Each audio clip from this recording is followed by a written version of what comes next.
अब हम लोग देख रहे हैं क्या, मौर्योत्तर काल में विदेशी आक्रमण। जब मौर्य का शासन हमारा ढह गया, मौर्य का शासन ढह गया तो उसके बाद में कौन कौन से ऐसे हुए राजवंश जिसके समय में विदेश से क्या हुआ, हमारा आक्रमण हुआ, उसको हम लोग को देखना है। तो मौर्य हम्म। काल के पतन के बाद मगध जो है सो छोटे छोटे टुकड़ों में बट गया और कोई भी योग्य शासक नहीं रहा, जिस कारण भारत पर विदेशी आक्रमणकारियों ने हमला किया। तो मौर्य का वंश जब खत्म हुआ है तो उसके बाद का जो भी राजवंश आया है, उस उसके जमाने में चार विदेशी आक्रमण की हो गई जो कि निम्नलिखित है। पहला क्या है तुम्हारा, हम्म। आईएसपी। ग्रेट। आईएसपी के, आईएसपी के से आई से हो गया तेरा इंडो ग्रीक, दूसरा हो गया तुम्हारा शक वंश, पी से हमारा हुआ पहला वंश, और के से हुआ हमारा कुषाण वंश। तो ये शक वंश, पहला वंश और कुषाण वंश जो कि भारत में स्थापित किया अपना राज्य सत्ता, और भारतीयकरण हो गया इसका। लेकिन इसका मतलब ये नहीं कि ये लोग भारतीय था, ये लोग क्या था, विदेशी था। ये लोग यस। विदेशी था और भारत में आक्रमण किया और भारत की संस्कृति में घुल मिल गया और फिर यहीं आकर बस गया। तो हम्म। इंडो ग्रीक, यही वाला ग्रीक, इंडो ग्रीक ही ये तुम्हारा रोमन कहलाता है, यानी तो यवन कहलाता है, याद रखना। रोमन या यमन। क्या यवन। आप देखो हम लोग जो क्या कर रहे थे, मगध का उत्कर्ष में टोटल 7 राजवंश पढ़े थे ना। ये हसीन हम्म। माखून, तो इसमें से हर्यक वंश, शिशुनाग वंश, नंद वंश और मौर्य वंश, इस समय में ये लोग हमला नहीं किया था। अभी जो पिछला वाला जो स्लाइड दिखा रहे हैं ना तुमको, ये चार को जो हम्म। हमला किया बाहर वाला आदमी, ये जब हमला किया उस समय किसका गद्दी था, तो उसमें थे, ये था शुंग वंश, कर्ण वंश और सातवाहन वंश। मतलब मौर्य वंश के बाद में ये लोग हमला किया, मौर्य वंश के पहले ये लोग हमला नहीं किया है। क्या है? तो जैसे एग्जाम में पूछेगा तुम्हारा सा कि यह चारों जो है सो हमला किया है मौर्य वंश के पहले या मौर्य वंश के बाद, तो क्या दोगे आंसर अपना। शुंग बाद, मौर्य हाँ। वंश के बाद शुंग वंश, कण्व वंश और सातवाहन वंश। हाँ, तो इसी इसी का जब सत्ता चल रहा था तो इसी का सत्ता के दौरान में विदेश से आक्रमण करने वाला कौन कौन था, तो इंडो ग्रीक, शक वंश, पहलव वंश और कुषाण वंश। यही चार विदेशी आक्रमण हुआ। अच्छा, अब देखो, सबसे पहले हमारा क्या है, इंडो ग्रीक। सबसे पहले क्या कर रहे हैं हम लोग, इंडो ग्रीक। Indo Greek.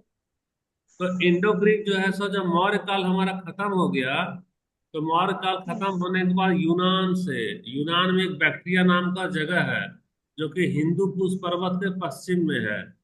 तो वहां बैक्ट्रिया का जो जगह है वहां से कौन आया, भारत आया। तो भारत जो आने वाला जो आदमी है वो क्या कहलाया, यूनानी या इंडो ग्रीक कहलाया। तो मौर्योत्तर काल में भारत पर आक्रमण करने वाला सबसे पहला जो यमन है, यानी कि जो रोमन है, यानी कि जो ग्रीक है, तीनों एक ही चीज होगा। तो सबसे पहला जो यमन है वह कौन था, डेमेट्रियस प्रथम था। एग्जाम में आता है इससे क्वेश्चन कि मौर्य का काल जब खत्म हुआ तो विदेश से आक्रमण करने वाला सबसे पहला ग्रीक कौन था, तो क्या आंसर दोगे, डेमेट्रियस प्रथम।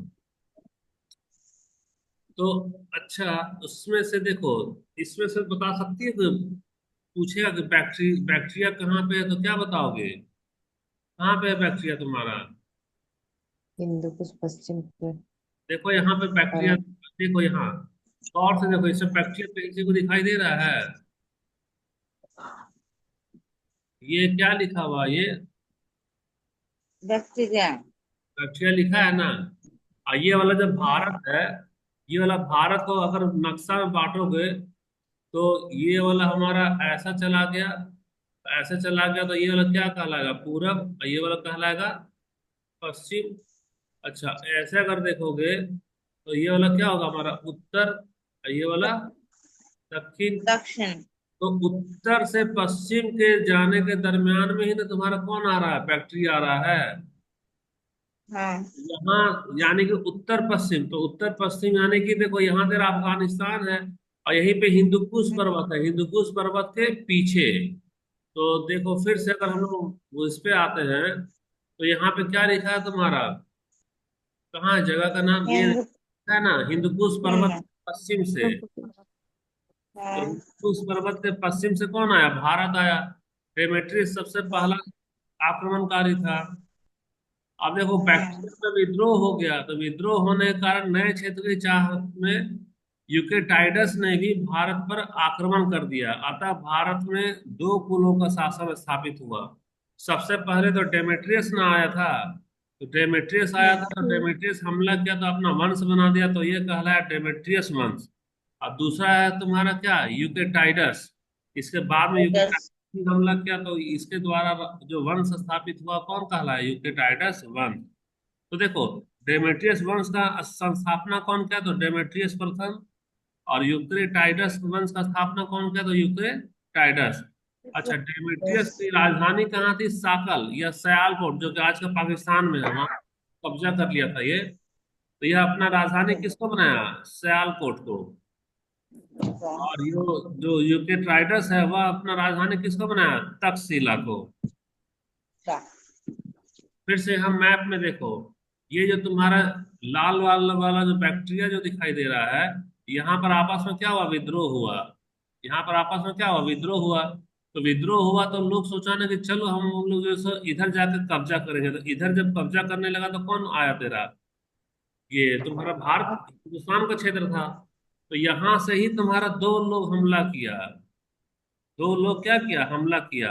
और दो लोग हमला किया तो दोनों अपना अपना राजवंश को स्थापित कर दिया। तो उसी में से तुम्हारा सबसे पहला वाला है, उसका नाम क्या था? डेमेट्रियस। और दूसरा वाला क्या नाम वन है? यूक्रेटाइड। यूक्रेटाइडस। तो एक तो हमारा होगा क्या? डेमेट्रियस। मान लो ये वाला पहला वाला आ गया तुम्हारा डेमेट्रियस, तो दूसरा वाला क्या होगा? यूक्रेटाइडस। जो जहां कब्जा किया वहां का राजधानी वो लोग बना दिया। एक तक्षशिला बनाया और दूसरा सयालकोट बनाया। कोई परेशानी है यहाँ किसी को? नहीं सर। कोई परेशानी नहीं ना है? नहीं सर। अच्छा, ठीक है। नहीं। अब देखो अगला में। तो ये तो हम लोग खत्म कर लिए डेमेट्रियस और यूक्रेटाइडस। अब अगला वाला स्लाइड को देखो। तो उसी समय में डेमेट्रियस वंश की राजधानी क्या थी? साकल थी, जो कि सियालकोट है। और इस वंश का सबसे प्रतापी शासक कौन था? मिनांडर था, जो कि बाद में बौद्ध साहित्य में क्या कहलाया? मिलिंद कहलाया। तो याद रखना कि मिनांडर जो है सो किससे है? डेमेट्रियस से है। डेमेट्रियस वंश जो राजा बना यहाँ पे, जो अपना शासन किया, उसमें सबसे प्रतापी शासक कौन था? मिनांडर था। और मिनांडर ग्रीक होने के बावजूद भी कौन सा धर्म को ग्रहण कर लिया? बौद्ध धर्म को ग्रहण कर लिया। और इसीलिए बौद्ध साहित्य में सब क्या बोला गया? मिलिंद। तो मिलिंद हमारा भारतीय है कि विदेशी है? विदेशी है। मिलिंद हमारा विदेशी है, याद रखना। और मिलिंद जो कहाँ का रहने वाला है? तो ग्रीक का रहने वाला, बैक्ट्रिया, पूर्वज उसका बैक्ट्रिया था। इसने शुंग शासक पुष्यमित्र शुंग पर आक्रमण किया, परंतु यह क्या हो गया? हार गया। मिनांडर जो है अपना राजगद्दी को फैलाने के लिए पुष्यमित्र सिंह पर आक्रमण तो किया, लेकिन पुष्यमित्र सिंह इसको हरा दिया। और बौद्ध ग्रंथ में मिलिंद पन्हो में एक नाम है, पुस्तक है, तो उसका क्या नाम है? मिलिंद पन्हो। तो मिलिंद पन्हो में मीनांडर के बौद्ध भिक्षु नागसेन के साथ वाद विवाद के उपरांत बौद्ध धर्म का अनुयायी बनने की कथा। देखो, एक बुद्ध भगवान का एक पुस्तक है, उसमें लिखा गया है कि एक बौद्ध भिक्षु था जिसका नाम था नागसेन। तो नागसेन के साथ में मीनांडर क्या किया? तर्क वितर्क किया, शास्त्रार्थ किया कि आप कितना ज्ञान रखते हैं, हम कितना ज्ञान रखते हैं, चलिए हम लोग तर्क करेंगे। तर्क करने में नागसेन जो है ना वह जीत गया, और मीनांडर क्या हुआ? हार गया। तो जब हार गया तो मीनांडर क्या हुआ कि इसको अपना गुरु मान लिया, नागसेन को। और नागसेन को गुरु मानने के बाद वह बौद्ध धर्म का क्या बन गया? चेला बन गया। तो इसका वर्णन कौन सा किताब में है? मिलिंद पन्हो में है। जिन पर तुम्हारे से पूछेगा कि मीनांडर का उल्लेख कौन से पुस्तक में है, तो कौन सा पुस्तक में बोलेगी? मिलिंद पन्हो। पन तो सवाल पूछेगा कि मीनांडर का जो तर्क वितर्क हुआ था बौद्ध भिक्षु से, उसका क्या नाम था, तो क्या नाम रहेगा उसका? मिलिंद पन्नो। क्या नाम थे? नागसेन। नागसेन।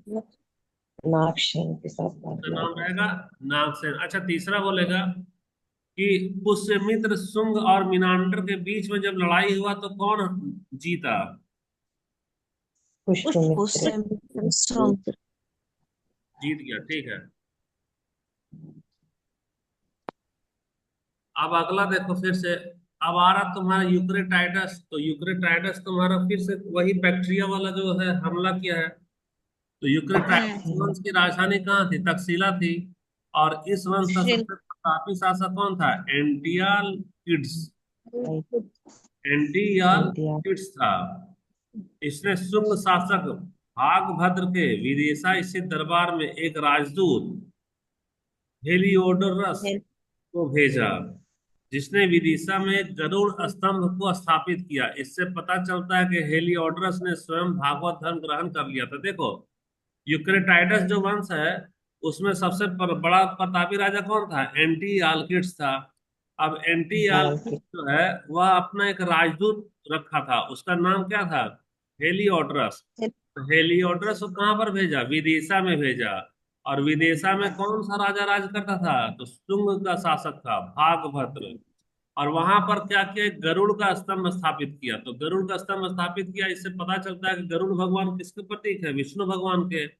इससे पता चलता है कि हेलियोडोरस जो है सो भागवत धर्म को ग्रहण कर लिया था। अब कौन सा स्तंभ कैसा दिखता था पता है? देखो यही है, विदिशा में यही हमारा है गरुड़ हेलियोडोरस का स्तंभ। इसको बोलता है खाम बाबा। क्या बोलता है? खाम बाबा। यह अभी भी ऐसा वहां स्तंभ गड़ा हुआ है यह। राम बाबा। अब देखो यूनानी संपर्क का प्रभाव क्या हुआ। तो ग्रीक वाला क्या था? यूनान वाला था ना। तो दोनों जो आक्रमण किया तो उससे क्या पता चला कि ज्योतिषी के क्षेत्र में आज जो भारतीय जो है सो नक्षत्र को जो देखते हैं ना, अब भविष्य बताते हैं, यह इसको इतना बुद्धि देने वाला कौन था? यूनानी था। यूनानी ही भारत को सिखाया कि कैसे तुम नक्षत्र को देखोगे और कैसे तुम भविष्य बताओगे। दूसरा है कि सिक्के बनाने की कला में भी भारतीयों ने ही यूनानियों से बहुत कुछ सीखा, क्योंकि यूनानी आया था तो अपना सिक्का बनाता था। तो वह सिक्का बनाने का टेक्निक कौन सीख लिया? भारत वाला सीख लिया। तो यूनानी ने ही सर्वप्रथम सोने के लिखित सिक्के चलाए। एग्जाम में पूछता है कि सोने का लिखित सिक्का सबसे पहले कौन चलाया? तो आंसर क्या होगी?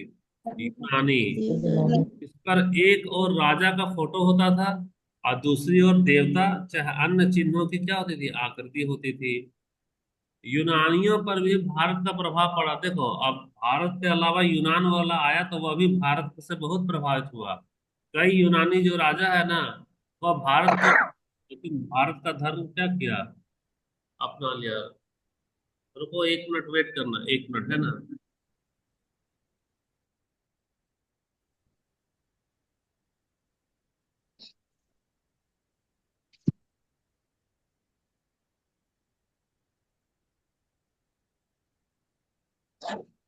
अच्छा,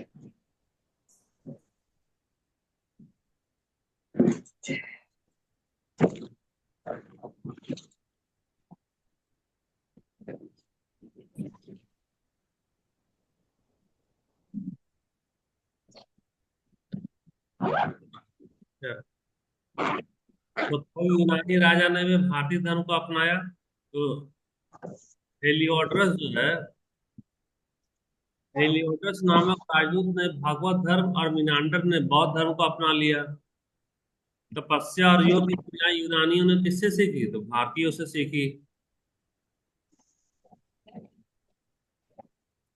उसके बाद शक का आक्रमण हुआ। किसका आक्रमण हुआ? शक का। शक का जब आक्रमण हुआ तो यूनानी के बाद मध्य एशिया के शकों ने किस पर? भारत पर आक्रमण कर दिया।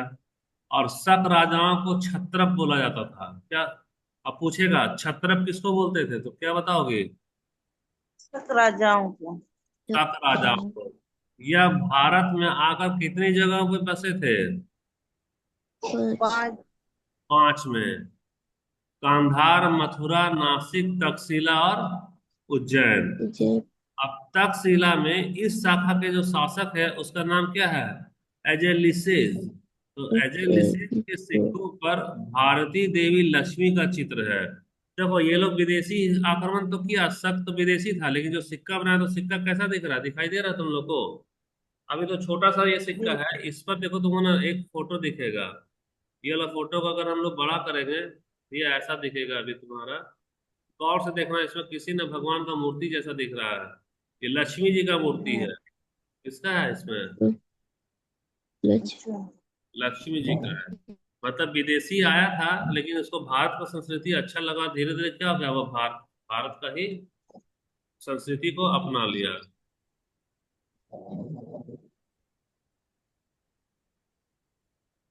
तो लक्ष्मी का चित्र कौन सा राजा पे अंकित है, तो क्या बोलोगे? एजेलिसेज के सिक्कों पर भारतीय देवी लक्ष्मी का चित्र अंकित है। मथुरा में शक शासक तक जब आक्रमण किया तो 57 ईसा पूर्व उज्जैन के एक स्थानीय राजा ने मथुरा के शक शासक को क्या किया? पराजित कर दिया। और पराजित किया और विक्रमादित्य की उपाधि को क्या की? धारण की। इसी के उपलक्ष्य में उसने 57 ईसा पूर्व विक्रम संवत नामक कैलेंडर की शुरुआत की। और अभी भी हिंदू में विक्रम संवत जो है सो चलता है। तो विक्रम संवत चलता है, जिसको हिंदू लोग अपना मानता है, लेकिन सोचो यह कौन था? विदेशी था। तो अब कौन है? विदेशी है। और कितना साल पहले मथुरा के राजा को हराया था, बताना। 57 ईसा पूर्व। 57 ईसा पूर्व हराया। अच्छा, उसके बाद में वह किसकी उपाधि धारण किया? किसका उपाधि धारण करा? विक्रमादित्य का। विक्रमादित्य का। विक्रम और विक्रम संवत का कैलेंडर को शुरुआत करने वाला कौन सा शासक था? मथुरा में शक। हाँ, मथुरा में शक शासक था। अब देखो, नासिक के शक शासक। तो इस शाखा का सबसे प्रसिद्ध शासक का क्या नाम था? नहपान। तो न से नासिक, से नहपान याद रखना। नहपान ने 7 वाहनों से महाराष्ट्र में एक बहुत बड़ा भूभाग क्या किया? छीन लिया। सातवाहन का शासन था महाराष्ट्र में। परंतु सातवाहन शासक जो है, गौतमी पुत्र सातकर्णी ने इसको क्या किया? पराजित कर दिया। जिसका प्रमाण हमें नासिक के जोगल थंबी से मिले सिक्कों से पता चलता है। पूछेगा तुम्हारा ये सब कि नासिक के जोगल थंबी से क्या मिला है, तो सिक्का हमको मिला है। क्या मिला? सिक्का। और उस सिक्का में किसका चर्चा था? तो नहपान और गौतमीपुत्र सातकर्णी का। जिसमें से नहपान कौन सा शासक है? तो वह शक का शासक है। और गौतमीपुत्र सातकर्णी कौन सा राजा है? तो वह सातवाहन राजा है। दोनों में लड़ाई हुआ। दोनों में लड़ाई हुआ तो कौन जीता? गौतमी गौतमी बात पुत्र करने जीत गया और नहपान क्या हो गया? हार गया। और ये लड़ाई हमको कैसे पता चला? तो ये जो सिक्का मिला है वही सिक्का से हमको इसका लड़ाई पता चला। अब आ जा देखो, उज्जैन का शक शासक। तो अलग अलग जगह का देख रहे हैं, तो हम लोग उज्जैन का शक शासक में सबसे प्रतापी शक शासक जो था वह उज्जैन का, उसका क्या नाम था? रुद्रदामन। क्या नाम था इसका? रुद्रदामन। रुद्रदामन था। रुद्रदामन की उपलब्धियों का वर्णन गुजरात के जूनागढ़ अभिलेख से मिला है, जो कि संस्कृत भाषा में लिखा गया प्रथम अभिलेख है। क्वेश्चन यहाँ से आता है कि पुरातात्विक अभिलेख में कौन सा ऐसा अभिलेख है जिसकी भाषा संस्कृत में मिली है, वह पहली बार हमको पता चला। तो कौन सा है वो दोगे? जूनागढ़। तुम लोग जूनागढ़। जूनागढ़ अभी। जूनागढ़। जूनागढ़ में पाया जाने वाला जो है वह कौन सा हमारा अभिलेख किसमें मिला है? वह संस्कृत में मिला है। किसमें मिला है वो? संस्कृत में मिला। देखो, इसमें से जो लोग अनम्यूट है वो पढ़ाई कर रहा है, और जो लोग म्यूट है वो लोग का रिस्पांस नहीं आ रहा है। तो वो लोग सो गए हैं क्या? ये लोग कौन कौन है भाई? अच्छा कर, ठीक है, चलो, मेरा काम पढ़ाना है। अब देखना है। नहीं सोए हैं सर। नहीं सोए हैं सर। अच्छा, ठीक है। इसी अभिलेख से हमको पता चला है कि गुजरात के सौराष्ट्र में सुदर्शन झील को चंद्रगुप्त मौर्य ने बनवाया था। एक लाइन सब इम्पोर्टेंट है इसका।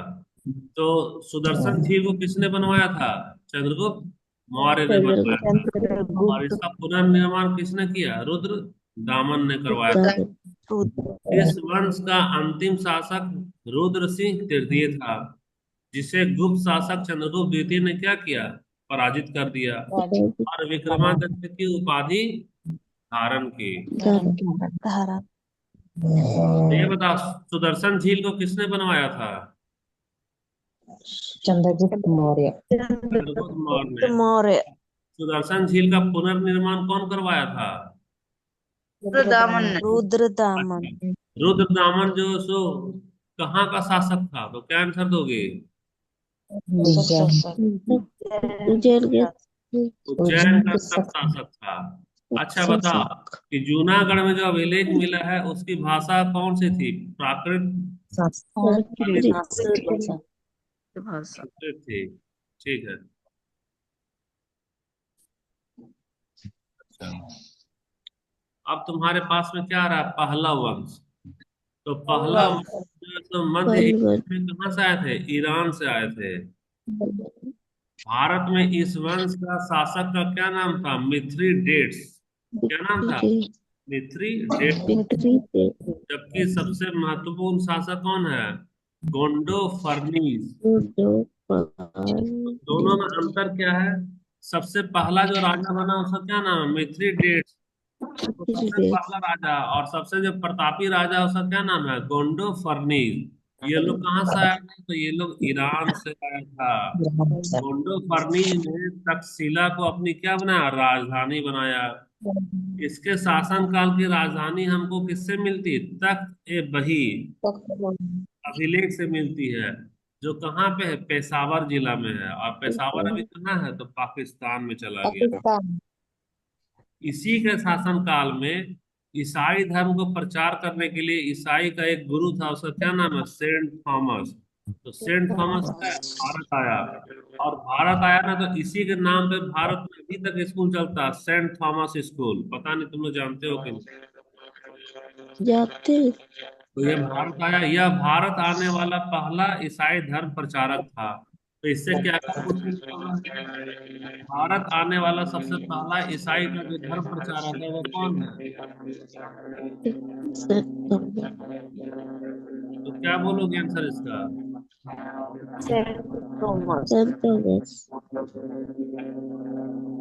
रुक जाओ, किसी के ना विनीता, ईयरफोन से आवाज आ रहा है।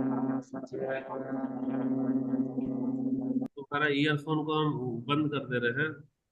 वो ठीक से लगा ही नहीं मोबाइल पे ना, इसीलिए वो कर कर का आवाज कर रहा है।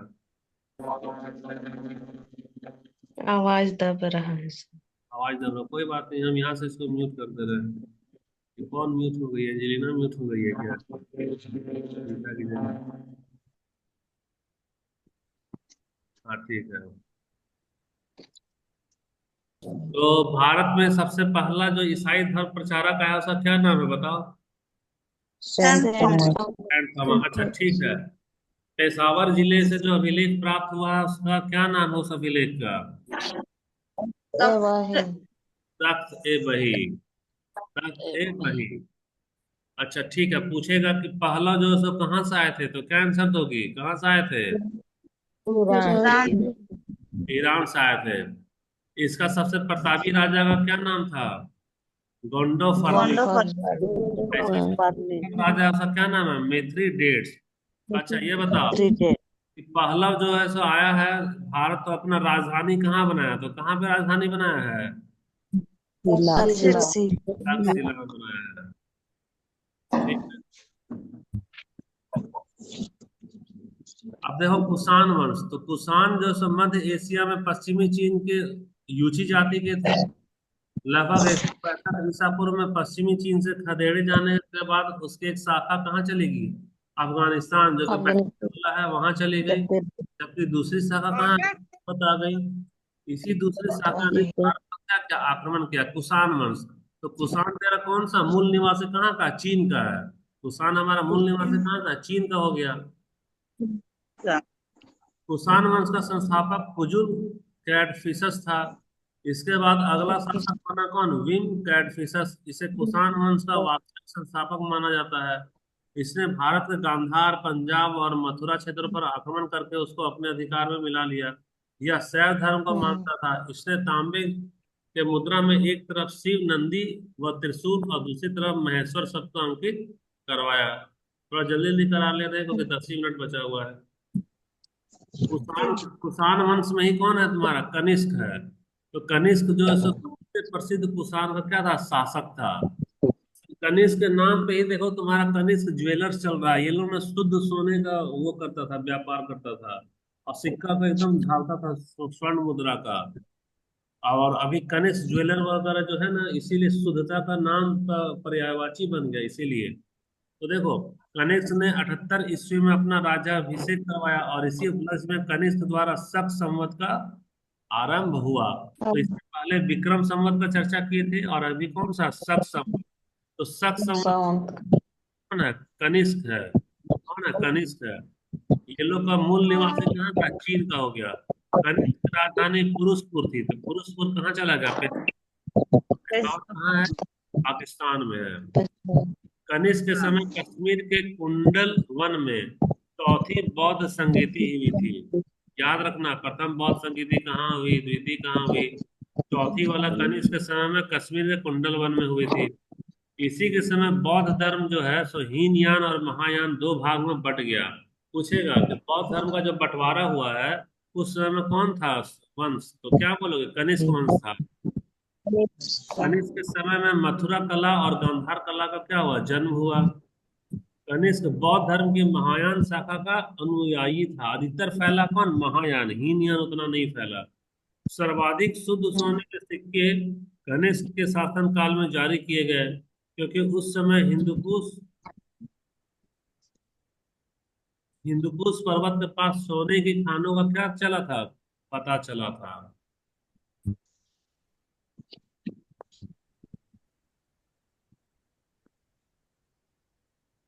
देखते जाओ, कुषाण वाला वंश में कनिष्क का फिर सारा है ना।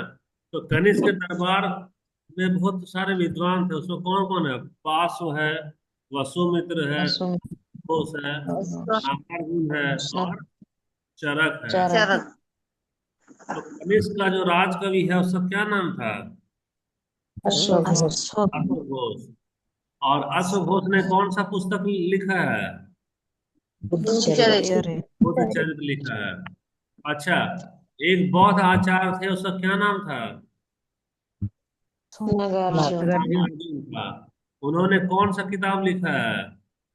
दर्शन। धन्यवाद दर्शन लिखा है। और इसी को भारत का क्या बोला जाता है? आइंस्टीन बोला जाता है। यानी जो भारत का आइंस्टीन कौन है? नागार्जुन है। वसुमित्र भी एक बौद्ध आचार्य थे, और उन्होंने कौन सा किताब लिखा? महाविभाषा शास्त्र। महाविभाषा शास्त्र नामक ग्रंथ की रचना कौन किया है? वसुमित्र ने किया है। चरक एक डॉक्टर थे। उसको वहां क्या बोलता है? आयुर्वेद के आचार्य। आयुर्वेद का आचार्य यानी उनको डॉक्टरी विद्या मालूम थी। चरक जो किताब लिखा उसका क्या नाम है? चरक संहिता। चरक संहिता में धर्म की बात है कि डॉक्टरी और चिकित्सा का बात है? तो किसका बात बताओगे? चिकित्सा का। चिकित्सा ये सारा सा क्वेश्चन भर भर कर पूछेगा, याद रखना, बहुत पूछेगा। अब रेशम मार्ग, सिल्क रूट। सिल्क रूट वह मार्ग है जिसके द्वारा चीन जो है सो अपना रेशम का व्यापार किया करता था। हमको मालूम है कि रेशम का खोज सबसे पहले कहाँ हुआ था? चाइना में हुआ था। और रेशमी कपड़ों को चाइना वाला क्या करता था? बना बना के पूरा यूरोप में और एशिया में बेचता था, बहुत पैसा कमाता था।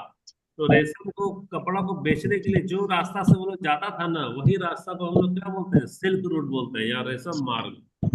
तो यह चीन के रेशम व्यापार को यूरोप से, ईरान से और मध्य एशिया से क्या था? जोड़ता था। यह एक तरह का सड़क था, मतलब रास्ता था यह। इस मार्ग का दक्षिणी भाग, देखो पहले तो ये वाला मार्ग दिखाते हैं। ये हमारा चाइना है। ये हमारा क्या है? चाइना। चाइना अपने यहाँ रेशम का जब बनाता था कपड़ा, तो लाल लाल वाला जो रास्ता है ना, वह जमीन से होते हुए जा रहा है। कहाँ जा रहा है? जमीन से होते हुए। तो लाल लाल वाला तो देखो, ये तो हमारा भारत का, यहाँ इधर घुस गया, बंगाल में घुस गया। ये भारत में कहाँ चला गया? कश्मीर, अफगानिस्तान में। और फिर ये वाला तुम्हारा कुछ सोवियत संघ का भाग होते हुए ये पर्सिया, पर्सिया ही में ही, जो कि ईरान हो। हाँ, पारसी हो गया, क्या हो गया? ईरानी हो गया। और यहाँ से जाते जाते तुम्हारा अरब अरब में भी जाता था। तो लाल वाला जो रास्ता है ना, वह जमीन से होने का रास्ता है जिससे व्यापार करता था। और ये जो ब्लू वाला नीला वाला जो रास्ता है वह समंदर है, यानी वह समुंदर से भी अपना रेशम को बेचता था। देखो बर्मा तर्मा गया ना, लंका, भारत, यहाँ वहां गया। तो चाइना वाला पुराने जमाना में ये जो लाल वाला जो रास्ता से बेचता था रेशम, और ये नीला वाला जो समुद्री रास्ता से बेचता था रेशम, इसी को बोला गया है सिल्क रूट। इसको क्या बोला गया है? Silk route. सिल्क रेशम। रोड। Silk route. तो यही सिल्क रूट को याद रखना। तो यही सिल्क रूट बोलता है। यह सिल्क रूट चीन को किससे जोड़ता था? यूरोप से, ईरान से और मध्य एशिया से जोड़ता था। इस मार्ग का दक्षिणी भाग हिंद महासागर से गुजरता था, और उत्तरी भाग कश्मीर और हिंदुकुश पर्वत को पार करके गुजरता था। कनिष्क ने रेशम, तो कनिष्क जो राजा था ना, वो क्या कह रही है, जो सिल्क रूट है उस पर कब्जा कर लिया। कब्जा कर लिया, और जितना चीनी वाला जाता था ना बेचने, बोलते थे तो ये तो मेरा रोड है, चलो हमको टैक्स दो। तो टैक्स देने लेने के चक्कर में कनिष्क इससे टैक्स लेता था, और इससे कनिष्क का अर्थव्यवस्था क्या हुआ, बहुत मजबूत होने लगा। कनिष्क की जब मृत्यु हो गई तो उसके उत्तराधिकारी उतने योग्य नहीं थे, जिसके कारण इसके छोटे छोटे संबंध अलग होने लगा। और इस वंश के अंतिम शासक के रूप में वासुदेव की चर्चा मिलती है। इसी वंश के सामंतों ने आगे चलकर गुप्त वंश की स्थापना की। स्थापना। अब यहाँ से कुछ कुछ क्वेश्चन है, तो क्वेश्चन के लिए बाद में तुम लोग को वीडियो बनाते हैं वो नहीं बनाएंगे, यही क्वेश्चन है तुम्हारा आज रात का। तो क्वेश्चन नहीं भेजेंगे, चुपचाप से रात में 8 बजे तक अपना अपना आंसर क्या करना, बना करके और ग्रुप में भेज देना।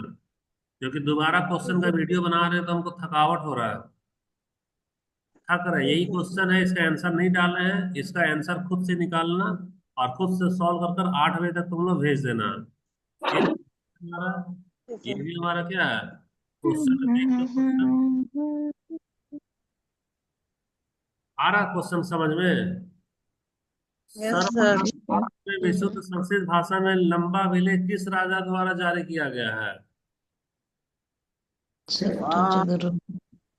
ठीक है, ये सब सब। निकलते जाओ। देखो ये सारा, भारत में सर्वप्रथम स्वर्ण मुद्राएं किसने चलाई थी? तो कौन चलाया है? इंडो गुप्त ने। बैक्टीरियन। स्वर्ण इंडो मुद्रा तो बैक्टीरियन। देखो ये सब तुम्हारे लिए है। Indo Bactrian. भारतीयों के महान रेशम मार्ग किसने आरंभ कराया है? कनिष्क। नहीं। निक्स। तो ये रहा तुम्हारा आज का लास्ट क्वेश्चन, यही था। लास्ट क्वेश्चन क्या था तुम्हारा? यही था। तो आज का डेट क्या है, बता सकते हो? आज 12 तारीख है ना? जी सर। हाँ, 12 तो ये तारीख। 12 मार्च का रात में 8 बजे तक ये इसका क्या करना, तुम लोग आंसर को भेज देना। भेज। भेज देना, हम क्वेश्चन नहीं भेजेंगे, और इसी पे हम क्या करेंगे, सीधा सीधा इसका आंसर को डाल देंगे। आंसर को डालकर तुम लोग मार्क्स अपना ये कर लेना। 8 क्या, तुम जी लोग सर। 7, तुम लोग पहले ही भेजो। तुम लोग भेजो कम से कम 7 बजे तक। 7 बजे तक भेजो, तब 8 बजे सीधा इसका क्या कर देंगे, आंसर को डाल देंगे। 7:30 तक आंसर डाल देंगे, पहले भेजना ताकि हम लोग पहले थोड़ा सो भी सके। ठीक है, आज का सर आर जी एक पेज है कि क्या बोली अंजलि? 7 PM देखो और एक पेज है सर। सुनो, एक पेज में सर पेज। ये वाला पेज सुनो, ये जो क्वेश्चन है ना बाबू, ये क्वेश्चन को क्या हाँ। करोगे कि तुम लोग जो है सो 7 PM तक अपना अपना क्या भेजना, आंसर भेजना। तुम लोग आंसर भेज दो, और हम क्या करेंगे, हम ये वाला को क्या करेंगे, 7:30 तक, 7:30 PM में हम क्या भेजेंगे, अपना आंसर सही सॉल्यूशन भेजेंगे। जो सॉल्यूशन है उसको हम क्या करेंगे, हम भेज दिए। के बाद में वापस से तुम लोग क्या करोगे पता है, वापस से फिर अपना मार्क्स भेजना। क्या करना, अपना मार्क्स। मार्क्स भेजना, ताकि हम जो सो 8 बजे तक क्या कर रहे हैं, 8 बजे तक तुम लोगों का जो रिकॉर्ड है वो यहाँ पर हम लोग सेव कर सके। आया समझ में? ठीक जी है जी। सर। इसके लिए हम क्वेश्चन को नहीं भेजेंगे। क्वेश्चन हम क्या करेंगे, पहले जब भेजते थे अब नहीं भेजेंगे, क्योंकि यही चीज को बार बार कितना दिखाएंगे, ये तो देख लिए तुम लोग। जी। ठीक है, क्लास को खत्म कर रहे हैं। अच्छा रुको, ठीक स्क्रीन है। शॉट लेना होगा ना, आज 19 लोग हैं। तो 19 लोग में तो रासमनी अटेंडेंस वाला भेजो जरा ग्रुप में, और तुम लोग का अटेंडेंस तब तक हम भी जो है सो यहाँ पर ले लेते हैं, हाँ।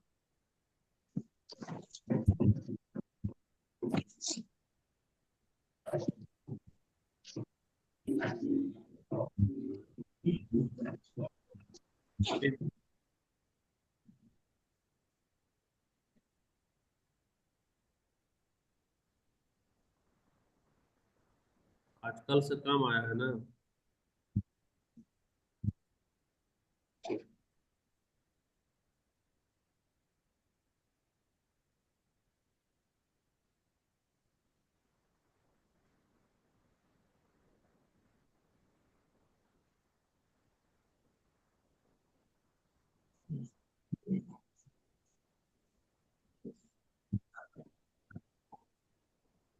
वो ठीक है। वो ले लिए, रासू ने ले ली। भेज दिए सर। तो हटा दें आप यहाँ से। भेज दिए सर। ठीक। ओके ठीक है, थैंक यू। बाय टाइम से आना 8 बजे, ताकि हम लोग जी टाइम से सर। क्लास को छोड़ देंगे, है ना। ठीक। हम्म। हाँ जी।